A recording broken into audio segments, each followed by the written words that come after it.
The New York Knicks record arguably their win of the year over the Philadelphia 76ers, and Karl-Anthony Town kicks Joel Embiid's butt. That next on Locked On Knicks.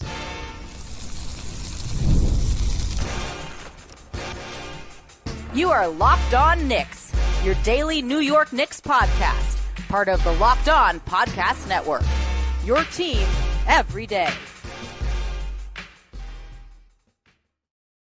Hey, what's up, guys? You are Locked On Knicks, your daily New York Knicks podcast. And I wanted to remind you that your favorite podcast now has a newsletter introduced in the Locked On Knicks daily newsletter, the one stop for ultimate team and league coverage delivered right to your inbox. Sign up for free now at LockedOnDaily.com. That's LockedOnDaily.com and start your day with all new free Locked On Knicks newsletter. I wrote a heater on Mikal Bridges today, and apparently we are somehow still trailing the Kings in subs, which is unacceptable. So Locked On Knicks Nation, please jump on that. And I wanted to remind you that you can start the season with a big return on FanDuel. New customers can place a $5 bet, and you'll get started with $150 in bonus bets. If you win your first $5 bet, visit FanDuel.com to get started. I want to thank you for making Locked On Knicks your first listen today and every day. Be sure to subscribe on YouTube and be sure to subscribe on your favorite podcast platform of choice. But who's talking to you? Who's shilling for subs? I'm Gavin, your favorite play-by-play broadcaster's favorite play-by-play broadcaster. I'm also the Saturday host of Locked On NBA. He is Alex Wolf, editor-in-chief of the Strickland, the greatest Knicks website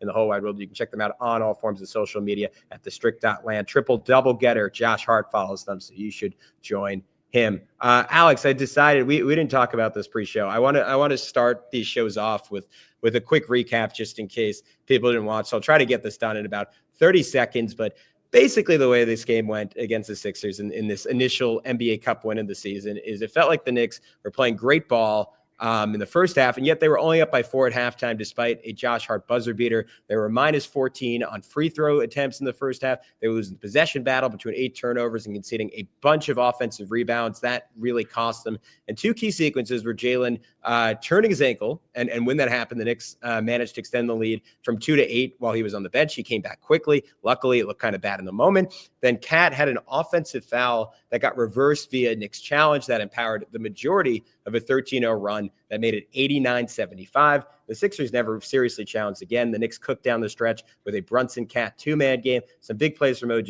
some big plays from Hart. Alex, there was a lot of good tonight, and man, we needed it after that Pacers game. Where do you want to start? I think you got to start with Cat. I mean, he was not quite the leading scorer. Maybe this is burying OG a little bit because I thought that OG had a phenomenal game too, and we'll talk about him in a moment. But the old tweet always resurfaces, and now we have the pleasure as Knicks fans of seeing it every time. The I was raised by Lions cap clown tweet from Cat talking about Joel Embiid or whatever, after their scuffle in, what was it, 2019? That was a long time ago now, but where they got in a fight and Cat was like, I'm tougher than you and whatever. And back then I was like, 2 soft guys debating over who's tougher. But now, not anymore, man. I'm all in on the Cat train. I got to be all about my guy now. I thought that he rose to the challenge. I mean, he did a lot of what he's been doing this whole year, which is, tough rebounding. I thought that he did really good there, really buoyed the Knicks. Him and Josh Hart continue to just be like the A and B of, the rebounding for this whole team right now, basically, I feel like. And they did a phenomenal job. I thought that he scored the ball well, got things going early. Like, I kind of like him stepping into that. Like, Julius Randle and Jaylen Brunson used to sort of have that tit for tat where, like, sometimes one guy would start the game hot and then the other would finish, and other times the other guy would start the game hot and then the other would finish. And it seems like they're sort of developing their own version of that now. And Cat started this game really hot, helped the Knicks a lot. I think he made a couple threes early. You love to see that. But the big thing for me was the passing in this game. I mean, just the quality of looks that he was getting, and it was from all the way from the beginning of the game all the way to the end. The 2 biggest highlights came towards the end, but just the way that he was moving the ball, I was really satisfied with, like, just the quick decision making and, finding guys on cuts and, working it from different parts of the floor in different situations, I thought was really smart. But obviously the 2 highlight passes, one, he gets this offensive rebound somehow had like 6 Sixers around him. I don't know how it was possible, but there's just like, it seemed like there was an extra man on the floor and every single person was surrounding him under the hoop. And he just patiently held on to it, maintained possession, dribbled once or twice, like backed in, cleared a little bit of space, whatever. And then managed to find just enough room to whip around a pass. And yet then like just put an extra little bit of English on it to just get it to Josh Hart somehow, who hits a 3, put the Knicks up. I forget what the amount was at that time, but I just remember thinking like, there's your dagger. That's pretty much it right there. Like it made it more or less insurmountable for the Sixers at that point, or at least it felt that way. It just felt very spirit breaking.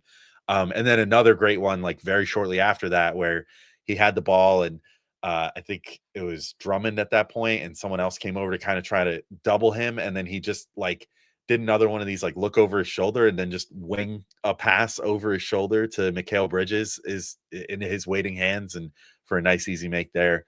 I just thought it was fantastic. The passing is what really popped for me. And, I know that that's one of those things that we've talked about a couple times now, as far as like, well, you move from Julius Randle to Cat, you're losing a little bit on the passing front, at least in terms of the under pressure passing. I thought this did a lot to really make me think twice about that a little bit, this one game. And, you have to see it for a whole season and whatever, but lately he's been, I think, doing quite well at that. And that makes me feel really good. Yeah, he was. I thought this was like his welcome to New York game, and that sounds weird because offensively, like there have just been no questions about him. And I think for the most part, he's been really tough as a rebounder. The one area he hasn't been tough, as there's been a lot of discourse on Twitter whether or not you believe that infamous 90% field goal percentage, the rim allowed number that Tim Bontemps tweeted. I know on NBA.com, Benji Ritholtz had that the number was a little lower, under 80. Like obviously that he's had issues as a rim protector. I just thought in terms of like imbibing like the toughness and like kind of like FU attitude that these Knicks have had under Tom Thibodeau, and that's made them great under Tom Thibodeau. This was the game for me, right? This was a microcosm of everything you want to see from Cat. All the questions I had about him answered. Like, and the thing with Cat is like sometimes you'll get games like this, and sometimes you'll get games where he's like not that engaged, not that active, not that physical. But I thought he went at Joel Embiid when it was clear early on that Embiid's conditioning was just not there, and Cat was like, "All right, F you, I'm about to embarrass you in front of everyone." That rivalry is very much still alive. And he held up really well, like did pick up 3 early fouls. But I just think Cat is like a big body who's like willing to fight versus Embiid for all the weaknesses he has as a drop defender. And like, you really don't want Towns playing in space. When you just put him one-on-one against a physically huge dude, like Cat has some girth to him, right? Like he can hold up. He like took Embiid into his chest early and like caused a shot clock violation just because he stood his ground. There was that play you mentioned late where Embiid was literally just sort of trying to like edge him out of balance, and Cat was like, screw you. And like, to your point, like just power dribbled back until he could find Hart. The shooting early was obviously great. 10 points in the first quarter, 2 threes back-to-back to start the game. That trail 3 in semi-transition is becoming such a weapon, and it's so great because if you don't press up on him, like he's going to put it up right away, and it seems like it's going in every time. And if you do press up on him, which the Pacers did at one point, he'll just blow by the big, get right to the rim. So like he is just hard to stop when he has like a head full of momentum. There were other efforts like really good physicality or verticality on Kelly Oubre to force a miss in transition. I thought when the Sixers went small and doubled him, like Cat did such a good job being more patient than he was early in the season and manipulated their defense. Like he was just staring down OG Anunoby, which freed Josh Hart to sneak back door and hit a layup. Swatted Joel Embiid at one point when he tried to put a jumper in his eye. And then the other like really, really nice pass was like where he faked it up top and then threw the hook over his head to a cutting Mikal Bridges. Like those two had good chemistry. Like Mikal had another cut off him. And then like, let me know what you thought about this. Just him and Brunson like playing out of the 2-man game late. And it wasn't always just the two of them. Like at one point, Brunson got trapped out of it and he hit Josh Hart on the wing, and then Hart hit Cat rolling to the rim, and Hart just, I can't remember if he dunked it or laid it in over Jared McCain, but they were going to that over and over again. And the Knicks kept getting good stuff, whether it was directly out of that action or them playing out of that action. And that was really encouraging because of course, like that is going to be like the 2-man game down the stretch of the playoffs, that if the Knicks are going to win big, has to work against good defenses. While the Sixers aren't whole, Embiid isn't fully healthy against the team that's arguably the Knicks' second best comp in the East. Like this was a really good sign. Yeah, I've been I think starting to try to learn a little more than I usually do about like X's and O's this year, because I've been really curious about what they're implementing.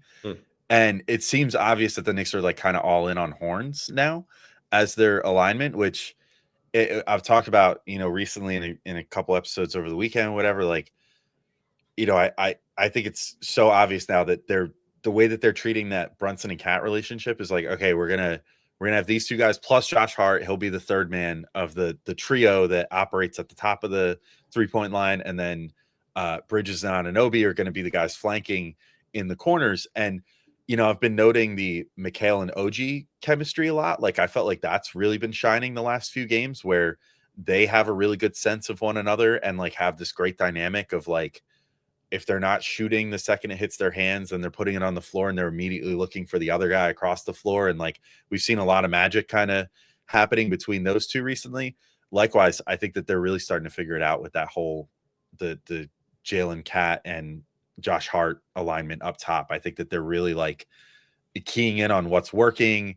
They're finally starting to get creative with like screening up there, like double screens, single screens, have a guy cut, if you're doing a single screen with Cat and Brunson, have Josh Hart cut towards the hoop, if it looks good. Even doing like Hart sets a screen and then Brunson goes over it and then Cat cuts to the hoop. Like, there's so many different possibilities you can work with. And I'm very much getting sold recently, like you said, on Cat as like a downhill player. There was even one play that didn't count in this game, like where he got fouled like on the perimeter, so he didn't get to finish the play, and yet he just rumbled. He got fouled, and like, if it had been a little closer to the hoop, he would have gotten continuation. And I mean, the foul barely even phased him. Like, it was far enough out that they didn't call continuation, but had he been a little closer, he would have gotten a continuation dunk there and barely been phased by it. Like, so he's really good. Like, he's got some running back in him as far as being able to just kind of get ahead of steam and get going downhill. And I'm starting to really love this dynamic that we're seeing out of them. But I think we've gone long enough without talking about OG Anunoby. I feel a little bad because he was the leading scorer in this game, the leading plus minus guy, shot the highest percentage except for Josh Hart, but like on much higher attempts. Like, he had a phenomenal game in this one and really looked to have reclaimed his athleticism a bit. So let's come back in just a second and we'll talk through some OG Anunoby, because I thought he was great.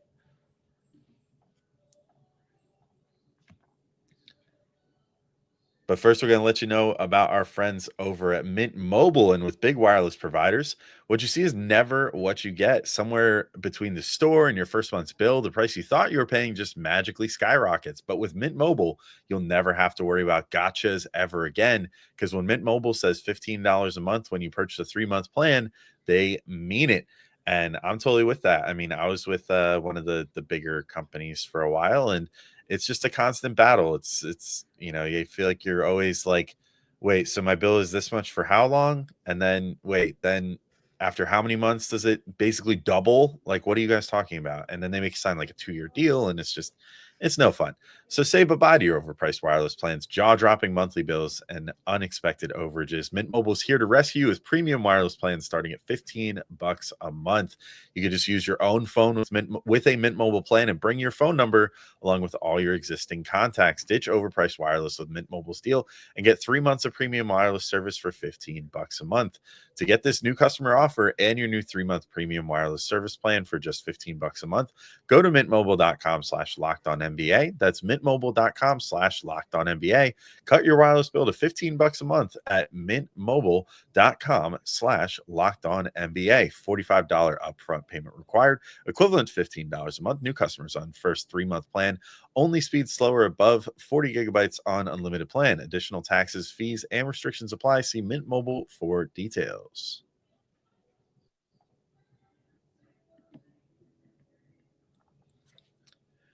All right, Gavin, it's OG time. Let's talk about OG Anunoby. 24 points, 6 rebounds, 2 assists, a steal, a block, 11 of 16 shooting, 2 of 4 from 3. And even though he only made 11 shots, I think he dunked it about 40 times in this game. He dunked six officially, but it did feel like 40. It felt like a million. I mean, it was just every time that he was close to the rim. And I mean, it's great because, I was talking like 4 weeks ago about like, oh, it seems like OG's a little a little timid still about using his full athleticism. And these are the dunks that he brought out last year that were so impactful, like where he would just get the ball. A lot of times I felt like it was on a Randall feed where Randall would be kind of stranded down low and then would just hook a pass around. OG would be there. And it's just like, we were both, I remember, just like, oh my God, this is the type of athleticism and length that the Knicks have not had in like forever. And now we finally are seeing it again. And this game was just definitely like the one, like where you were just like, okay, it's back. Like OG time, fully back on with the athleticism, all just like two-handed, like Shaq type thunder dunks, just going up there and throwing it down with two hands, no uncertainty, and just a lot of power. And they were just straight up demoralizing. I mean, those sort of dunks always are like, you're making a statement to the other team of like, yeah, I just waltzed in here and like there was nothing you could do about it. I know that it's silly and it's like almost superficial. Like dunks are sometimes just like window dressing, and like it's like, well, you could have just had a layup. But something about when OG is dunking it like that, like it's definitely it brings a different level to it. Yeah. And it also eliminates the possibility of him getting trapped under the rim and getting blocked like we were seeing earlier in the season and in the preseason and everything, which was the worrisome part. So I absolutely loved what I saw out of him in that regard. I love seeing the springs back. And, as usual, he was very disruptive on defense as well. No, I think you nailed it. It like dunking is a litmus test for your athleticism and your health. And I was on the same page with you this preseason. He looked really hesitant, and we were both kind of like, all right, is this just him not wanting to risk injury? Is this him still building up his legs? Like whatever it was, there are no questions. Like this is the full tilt OG Anunoby experience. We were talking about a pre-show. He's arguably been the Knicks' best player through their first 10 games. And this was like maybe the pinnacle of that. Like I thought his defense was so good for the most part. And even though he was guarding Paul George for most of the night and Paul George finished with a pretty efficient 29, 10, and 3, like credit Paul George. He's making some tough shots, but OG made him work for everything he got. You mentioned the dunks. I kind of like the way I always think of Steph Curry as the ultimate version of this type of player, but you're always looking for guys who can leverage chaos, the best, right? Like offensive rebounds, steals, blocks. Like how can they take an already good play and make it great?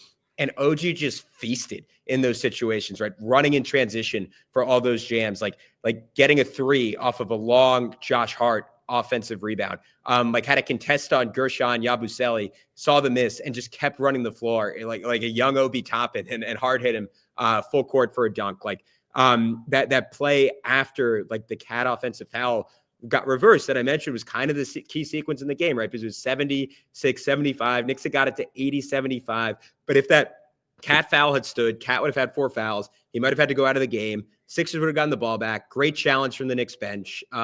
They get the ball, and then immediately like OG like gets into his playmaking back and like drive and kick to deuce for 3. And like that's what I love about OG. Like he's jamming. He's taking advantage of mismatches, right? Like I forgot it was like Doughton or someone, but he just sealed someone under the rim early. Brunson did a really good job, like hitting him for a dunk. And he's like taking part in the machine, like driving and kicking. And when the Knicks were, excuse me, I'm getting choked up here remembering this, when they were peaking in January last year, like that's what OG was doing, right? Like he was playing like beautiful, like Spurs style basketball. And we saw that again tonight. So I thought it was just a totally complete game from OG Anunoby. How about we hit Jaylen Brunson next before getting into Josh Hart's triple-double? Not a great night for Brunson. I was really impressed with his ability to bounce back from that ankle injury, bounce back from a tough first half, and find his way to the rim. But the shooting was certainly not there, and the Sixers did a really good job putting pressure on him.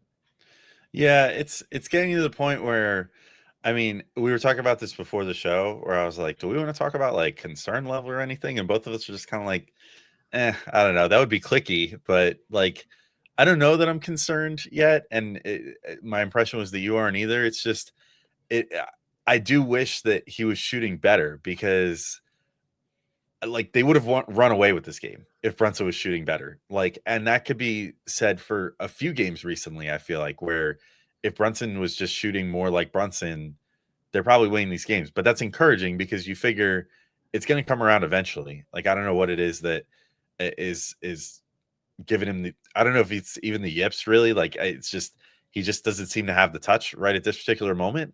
But when that does come back, I think that things are going to get a lot better for him and for the team. But yeah, I mean, I thought he was good. The ankle injury scare was, that's another thing. I'm just always gonna assume that he's not hurt until I Yeah. hear that he's hurt from now on, because it's like last year we thought that his leg was gonna fall off, and then they were like, "Oh, he just got like a stinger in his knee. He'll be out for like 2 games." It's like, come on, like his leg wasn't working.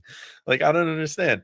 And every time this dude twists an ankle, it's like he must have rubber ankles or something. I thought that like went away when you got past like your mid-20s, but maybe he's still hanging on to that those rubber ankles that can bounce back so quick.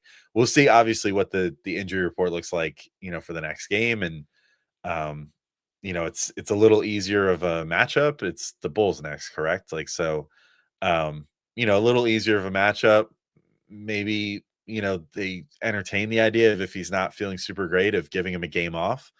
But I'm sure he'll probably be all right. And in the aggregate, I kind of just think he's going to be all right. I thought it was a fine game from him. I didn't think it was as stand out as some of his recent ones have been with the passing, and the finding like Cat for certain looks and whatever.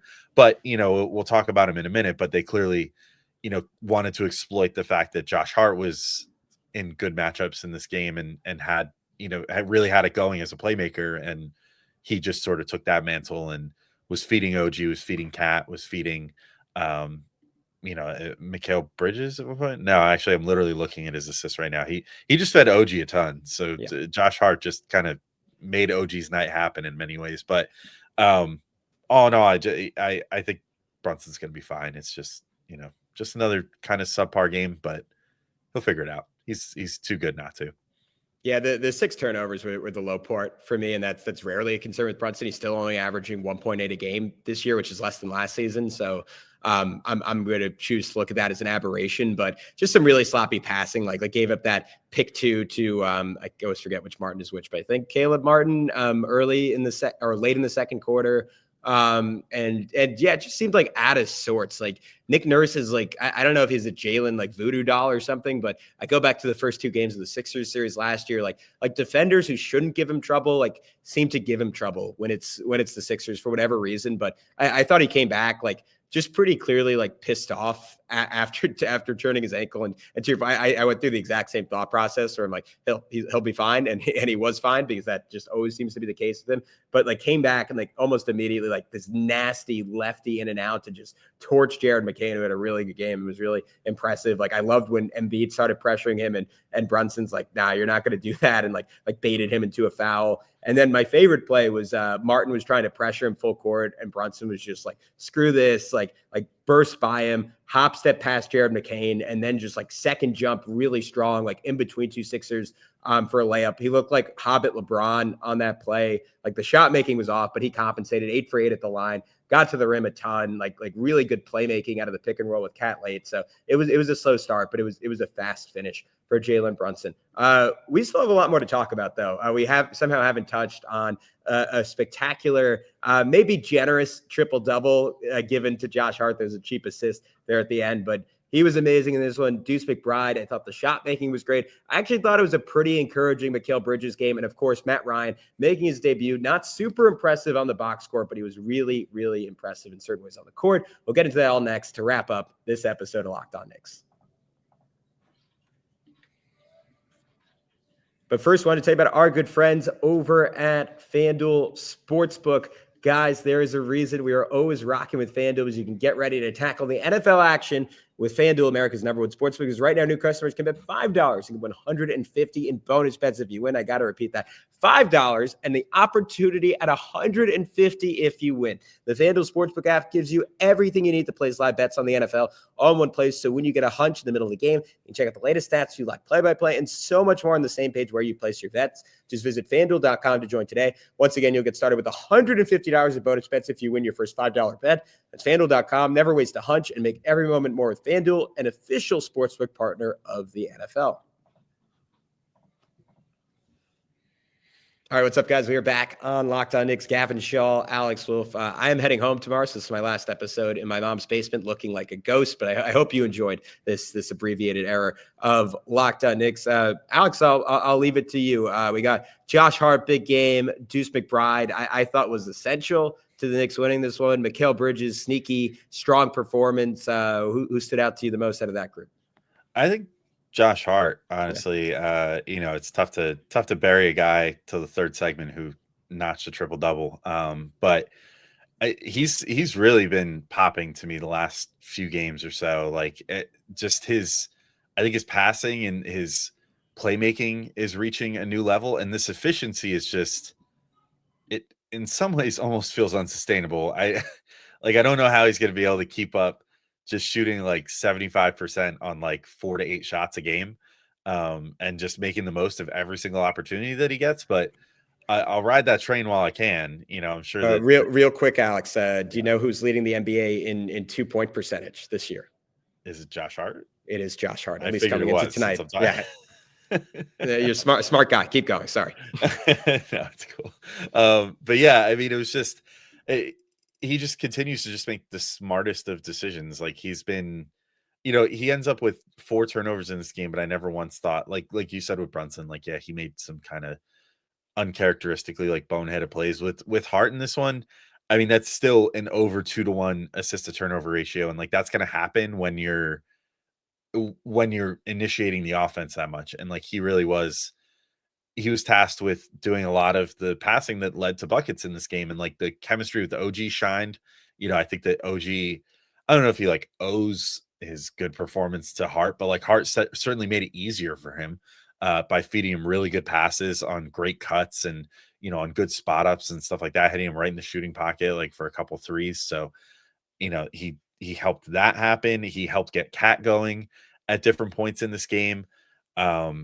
Just in general, the passing just looks really good. And it's like, it's not anything as flashy as like some of Cat's best passes from this game. But one that stood out to me was actually his first assist. I just thought it was just really like smart and decisive the way that he did it, where he kind of like dribbled himself almost into what you thought was going to be a crap situation on the left side of the court, and is going towards the corner, and then just like was going, I believe he was dribbling lefty and was just, he's going towards the left, and then all of a sudden just like pulls a clean 180, and it seemed like it just took everybody off guard except for Cat, who wound up catching the pass. But clean 180, like where it looked like he was driving one way and then just stops on a dime, pulls a quick turn, and drops a pinpoint pass to Cat, and Cat makes a 3 off of it. It's just little stuff like that. Like he's really operating at a high level right now. I think he's seeing the floor really well. He's understanding where his teammates are going to be, and like that's coming along really quickly. I'm honestly, I know that some people are probably disappointed with the fact that the Knicks are 5-5 right now, and probably like, oh geez, all this huge offseason and whatever, and they're only 510 games in. I'm actually like quite impressed with how far along they've come in 10 games, with how short of a runway they had with this group, and the fact that they've had to deal with some like early season injuries to their depth and everything. The fact that they're operating at this high of a level already is pretty encouraging to me, like as far as just the team aspect of it, and how well they're adapting to one another. And Hart's probably the poster child for that, other than if you want to say like Cap, because of how good he's been overall on offense. But I think that Hart is sort of the guy that came into the season, and again, one of the first things we're seeing before the season even starts is again Josh Hart being like, I don't know what my role is here, I don't know what I'm doing, like I feel lost right now, whatever. And now he's, I mean, it's a weird comp because they're not the same player, but like he's sort of in a way like this team's version of like a Draymond Green, where he's the passing forward that can make some shots when you need him, but isn't going to take a ton. He's getting rebounds, obviously not thanks to lack of size or whatever, he's not going to be the defensive stalwart on the inside that Draymond was for all those Warriors teams. But in terms of that like secondary, tertiary playmaker and like fifth scorer on the floor at any given time, he's filling that role brilliantly. And I think that he's playing probably some of the best basketball he's played in a Knicks uniform these last few games or so.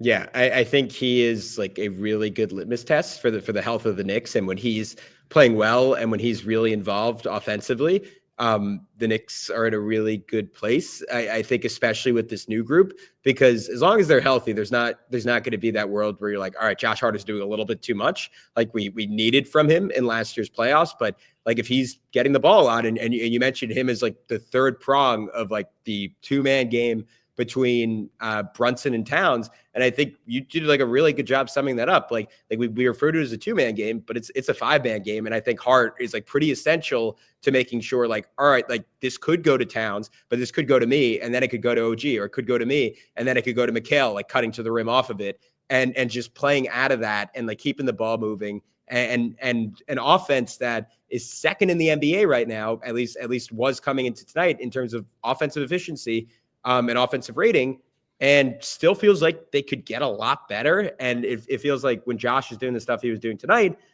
they go to another level. I just want to shout out the buzzer beater he had before halftime, like sick fadeaway. It always amazes me that like he, with the exception of the one on the cap pass tonight, seems like he can't make an open three, but will hit like a 22-footer, like with a defender in his eye to beat the buzzer. Like Josh Hart, he's an enigma. But Deuce McBride, Mikal Bridges, I wanted to hit them really fast before I leave it to you for the Matt Ryan love.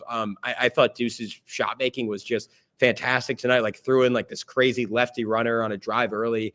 Embiid was in drop, and like Deuce is just, we saw this against the Sixers in the first round last year. Like it's such a like present to a team to have someone like Deuce coming off the bench who, like, if you're in drop against him, like he's going to put a 3 in your eye. He did that there. Really cool play he had with Campaign where he sprinted the floor, dribbling it up, threw it to Payne, kept running through. Payne just handed it back to him, and he like used that momentum to get all the way to the rim for a layup. That was like a conditioning win. And then he was the one who hit the 3 like after the cat challenge. So just like big buckets and big moments, like hit 2 other really nice shots, like during that sequence when Brunson was out. And I thought that group, it was just the starters with Deuce, like played really good minutes. And I know that's like just because Tibbs right now is having to balance the units a lot with Precious and Mitch out. Once those guys are back, I'm excited to see Deuce sometimes be the first sub, and maybe Brunson playing with the bench, because I think the defense of that group and getting just better point of attack defense with Deuce in there for Brunson could really unlock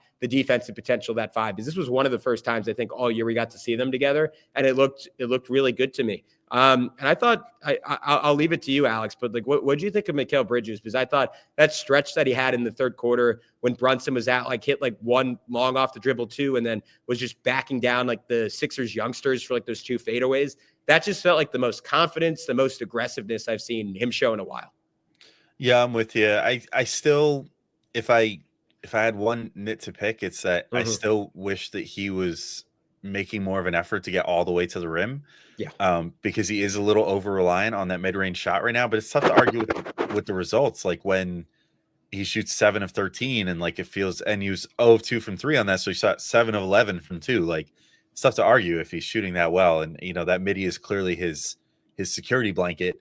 Just that little pull up, which is oftentimes so close that it's almost a floater anyway, so it's like, if that's what he's comfortable shooting, I guess that's fine. I just kind of wish that he could find that extra few feet so that then he could potentially get free throws out of it too, because he's a phenomenal free throw shooter for his career.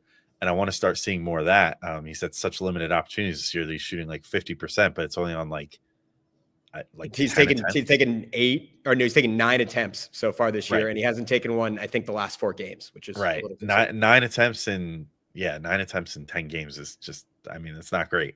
No. So I want to see more of that, but otherwise I really liked it. And, I liked how he was on defense too. I thought that he was very keyed in this one, which was great. I like playing the passing lanes, had a couple really nice, like had one just kind of like free safety kind of steal where he just like snatched it out of the air with what looked like it could have been a clean pass to the corner and transition for a 3. He just kind of sniffed that one right out and then just used that freakishly long wingspan to just reach up there and snatch that right out of the air. Another nice one that started a transition opportunity that got Deuce a triple at one point, which was good. That's a solid, 3 to 6 point swing, depending on how things could have gone for the Sixers on that possession.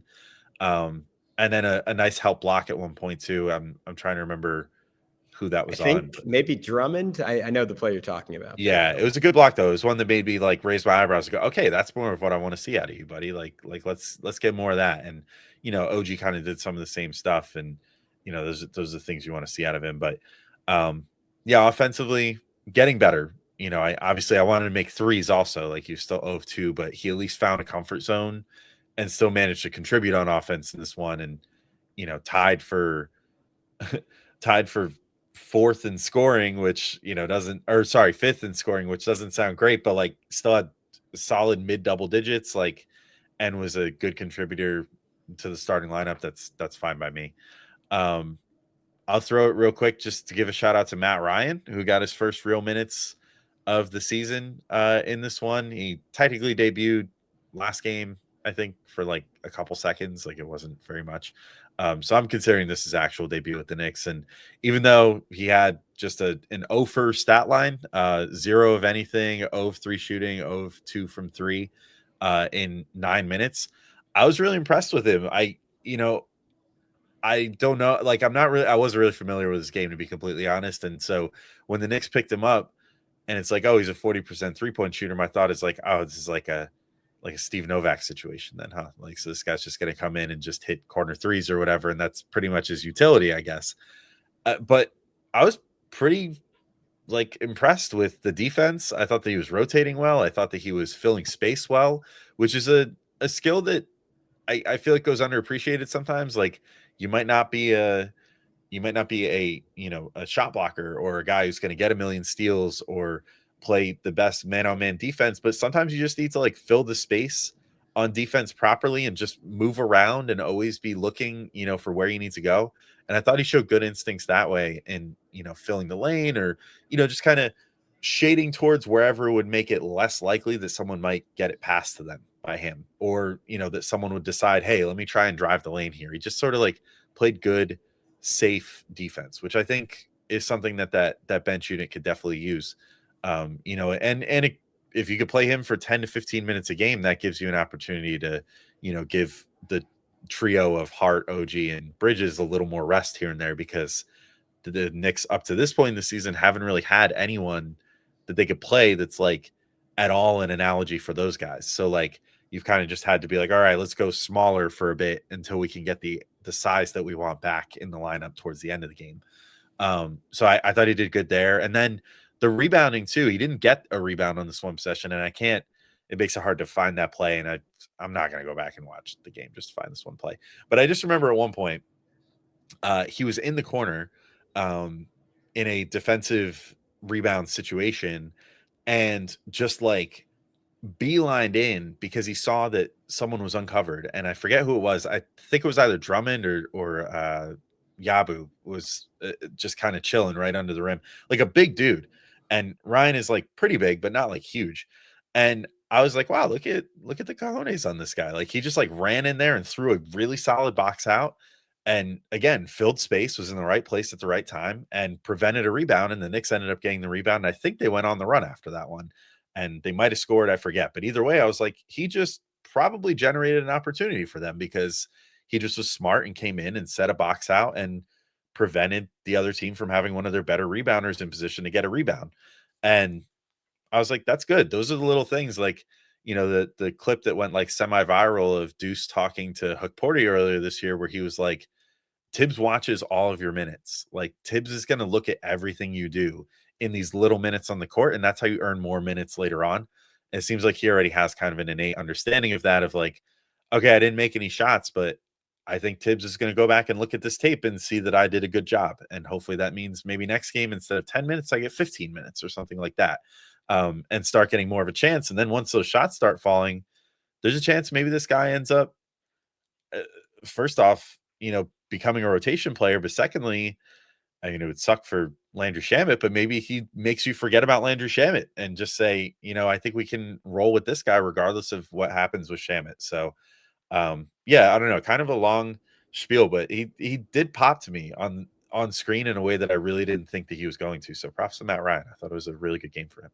Yeah, and I really just like like that he's a bigger body and you know, it's just like physically a facsimile of some of the other guys the Knicks have. And obviously he's not going to be the defender that OG is. He's not going to be the defender that Mikal is, but just someone who's like out there and can give you some length, because I do think the Knicks feel small at times this year, that they, in a way they didn't feel after the OG trade, and getting Precious and Mitch back and having them in second units will go a long way to solving that. But having another 6'8" guy you can throw out there with them just to have that size across the board and some extra shooting could go a long way. So look, he has to make shots, but I as someone who fancies themselves as a shooter, I know the pressure you feel like your first game playing with new people. You're like, all right, I got to come out there and hit shots. And a lot of times it leads to the opposite. So I have a feeling he'll have a bounce back game.